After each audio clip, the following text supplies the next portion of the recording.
mengecam keras terhadap Gus Samsudin. Assalamualaikum warahmatullahi wabarakatuh. Bismillahirrahmanirrahim. Alhamdulillahirabbil alamin. Wassalatu wassalamu ala asrofil mursalin sayyidina Muhammadin wa ala alihi wa sahbihi ajmain. Sahabat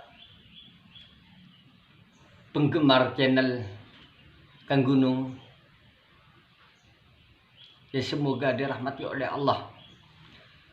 Saya, Kang Gunung, mengecam keras terhadap Gus Samsudin. Kalau Gus mau mempraktekkan ilmu dukun, jangan bawa-bawa nama-nama Tuhan, jangan bawa-bawa ayat-ayat Tuhan. Kalau mau mempraktekkan ruqyah, jangan bawa-bawa ilmu dukun. Saya ulangi sekali lagi.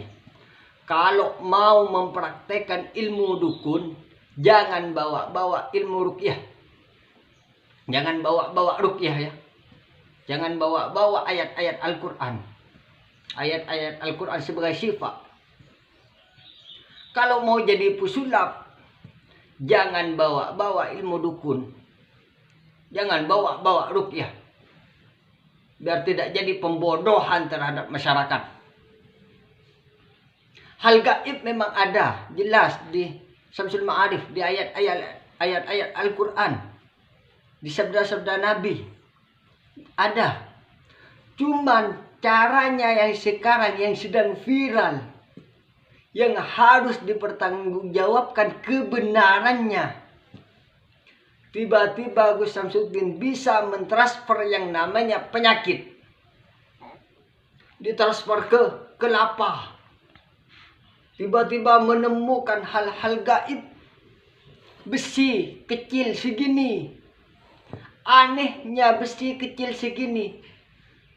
Setiap konten yang akhir-akhir ini viral, yang diundang di Texo, yang diundang di dokter siapa itu, sama.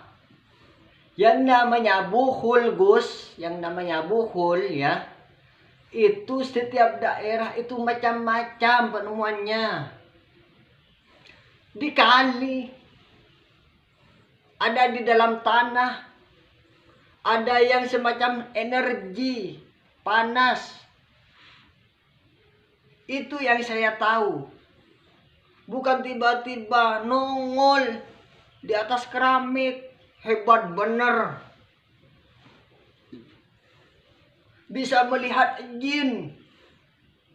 Dipertanyakan, semua orang bisa mengatakan, saya bisa melihat jin ini. Tapi itu masih dipertanyakan kebenarannya. Entah itu dusta atau tidak. Kenapa? Orang yang bisa melihat jin memang ada sejarahnya pada masa Nabi, pada masa Rasul, pada masa sahabat-sahabat. Itu memang ada. Sampai ada para jin itu berguru, mengaji. Tapi itu orang-orang yang soleh, yang tidak pernah dusta. Kalau masa sekarang mau perobatan ada mahar, maharnya sekian, seumpama ini maharnya sekian, bisa melihat penampakan. Jin itu bisa menampakkan ke seseorang, rata-rata orang yang kerasukan jin. Atau alam bawah sadarnya itu dikuasai. Tapi sekejap menampakkannya. Kayak angin melewat itu. Bukan pas jin merayap di atas. Jin ada di tembok. Kalau itu konten tidak masalah. Tapi kalau dipraktekkan dalam pengobatan dan bawa-bawa ayat-ayat Al-Quran, itu salah. ayat-ayat Al-Quran itu dalam pengobatan ruqyah dibacakan, dirasakan, responnya itu entah itu hasilnya lebih enak, lebih enteng atau bagaimana, itu sudah, itulah hasilnya ruqyah. Saya juga pernah belajar tentang ruqyah. Saya pernah belajar tentang hipnoterapi. Kalau menampakkan jin, saya bisa melihat jin, saya bisa mentransfer penyakit. Dipertanyakan, kalau hanya sekedar konten tidak masalah itu. Kalau saya membaca pesulap merah itu, minta pembuktiannya, saya pribadi membacanya dari konten-kontennya itu pembuktiannya, prakteknya yang diminta pembuktiannya, bukan hal-hal gaibnya. Jangan dicampur aduk praktek dan gaibnya, jangan dicampur aduk. Gaib itu ada, nyata. Gaib itu saya percaya, gaib itu ada, jin itu ada, saya percaya. Tapi dalam prakteknya oleh manusianya sendiri bisa mentransfer ke kelapa, tiba-tiba kelapanya jadi merah. Jangan berlebihan. Kalau konten nggak masalah, tapi kalau jadi praktek di masyarakat itu pembodohan terhadap masyarakat. Kalau ente mau jadi dukun saja. Buang atribut surbannya. Biar tidak terkesan para Gus melakukan seperti itu. Biar tidak terkesan. Kalau mau jadi dukun saja. Kalau mau jadi paranormal saja. Kalau mau jadi pesulap saja.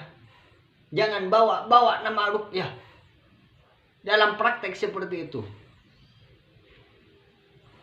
Ruqyah itu hanya digunakan ayat-ayat Al-Quran yang disampaikan kepada pasien. Hasilnya ya terserah. Artinya kalau orang itu fokus mendengarkan ayat-ayat Al-Quran yang dilontarkan.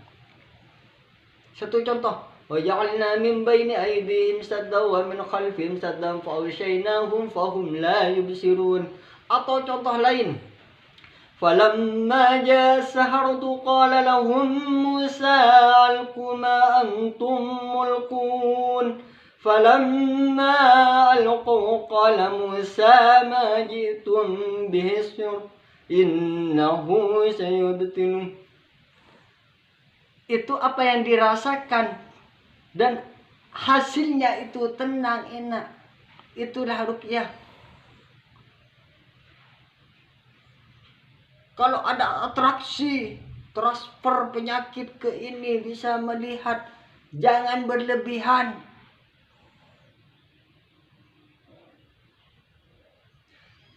Dan satu lagi, nama Agus itu ya, jangan asal digunakan ya. Di daerah Jawa ini yang namanya Agus itu biasa digunakan oleh para putra-putra kiai yang mengajar tentang ilmu agama, bukan mengajar ilmu perdukunan. Tiba-tiba datang bisa mempraktekkan, bawa ayat Al-Quran, dipraktekkan kayak caranya dukun, dikolaborasi lagi dengan yang namanya sulap, bilangnya ini hikmah. Itu akal-akalan. Kalau ruqyah dalam pengobatan, kalau dukun ya dukun. Saya mengecam keras kepada Gus Samsuddin. Jika Gus Samsuddin itu mau menerapkan pengobatan ayat-ayat Al-Quran, jangan bawa-bawa ilmu dukun atau praktek-praktek yang berkaitan dengan dukun. Jika Gus Samsudin itu mau menerapkan praktek-praktek perdukunan, jangan bawa ayat-ayat Al-Quran. Jika Gus Samsudin itu mau melaksanakan ilmu sulap, jangan bawa nama-nama Allah, jangan bawa nama-nama atau ayat-ayat Al-Quran. Jangan pakai atribut. Jangan bawa nama-nama Gus. Kalau mau mempraktekkan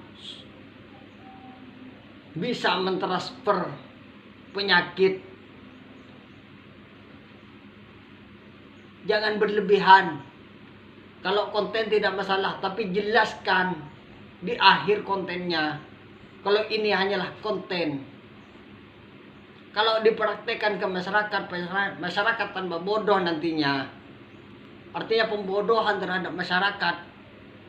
Kapan Indonesia mau pintar? Jangan gabung ruqyah, jangan gabung dengan dukun jangan gabung dengan pesulap.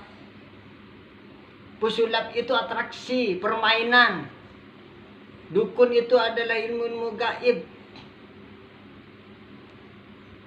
ilmu supranatural.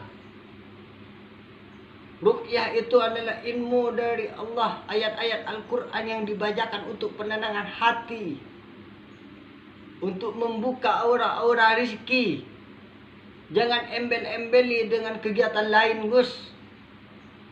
Jangan embel-embeli bisa mentransfer penyakit, bisa menyembuhkan dengan ayat-ayat ini, tapi praktiknya lain. Praktiknya yang jadi masalah. Bagus sampean, metode ayat-ayat Al-Qur'annya dalam meruqyah itu bagus, tidak ada masalah. Tapi yang jadi masalah praktiknya. Praktiknya itu berlebihan. Jangan bawa kitab-kitab Syamsul Ma'arif, jangan bawa ayat-ayat Al-Qur'an. Kalau praktiknya seperti praktiknya perdukunan.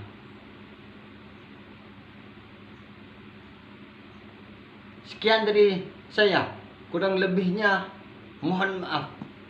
Assalamualaikum warahmatullahi wabarakatuh.